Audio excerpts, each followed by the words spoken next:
Antes de existir o Brasil, antes de existir Salvador, antes mesmo da palavra brasileiro, já existia uma história de amor, uma história entre dois mundos que jamais deveriam se encontrar, mas que, ao se unirem, deram origem a um novo povo.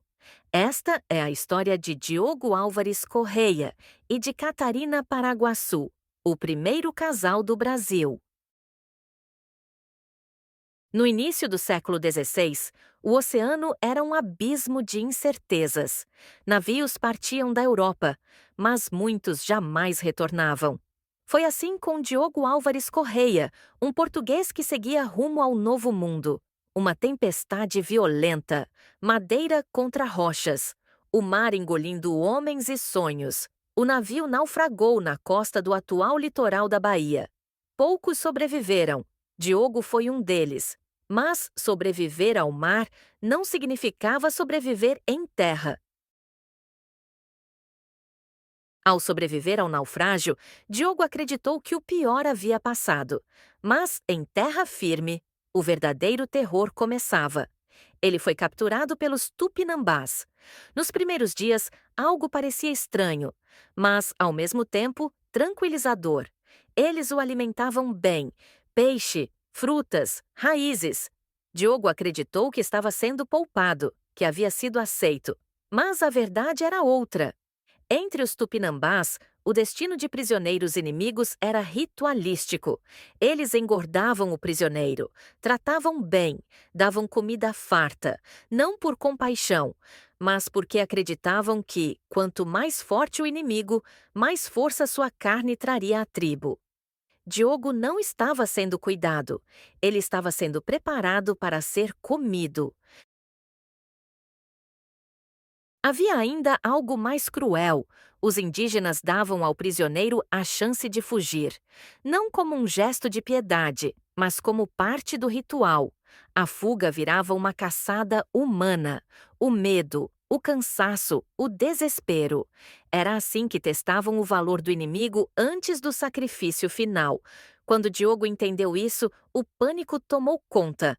Ao fugir, Diogo correu mata adentro, sem conhecer o caminho, sem saber para onde ir. A floresta parecia infinita. O sol subia e depois descia. E então ele percebeu algo aterrador. Ele estava andando em círculos. A mata o devolvia sempre ao mesmo lugar, cansado, faminto, convicto de que seria capturado novamente. Diogo parou e rezou. Não foi uma oração bonita, foi um pedido desesperado. Se eu sobreviver, que minha vida tenha um propósito.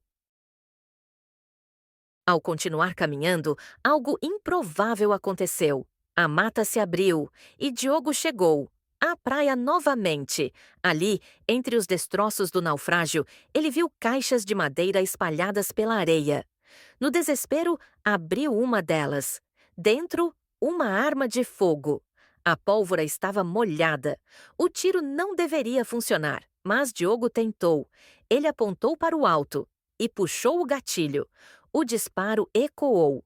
Não foi um tiro comum. Foi um estrondo seco e violento, como um trovão rasgando o céu. Os indígenas que se aproximavam para a caçada pararam. Nunca haviam ouvido algo assim. Nunca haviam visto um homem fazer o céu gritar. Naquele instante, Diogo deixou de ser apenas um estrangeiro. Ele se tornou Caramuru. Na língua indígena, filho do trovão ou homem do fogo. Um homem protegido pelos deuses. E a caça se transformou em reverência. Para eles, Diogo não era apenas um homem branco.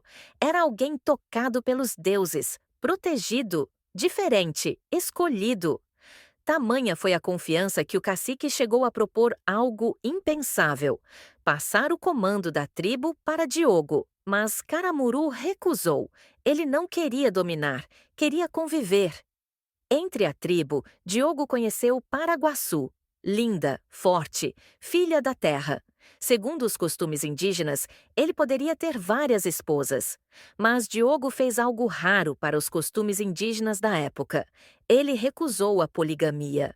Para os europeus cristãos, o casamento monogâmico já era a regra.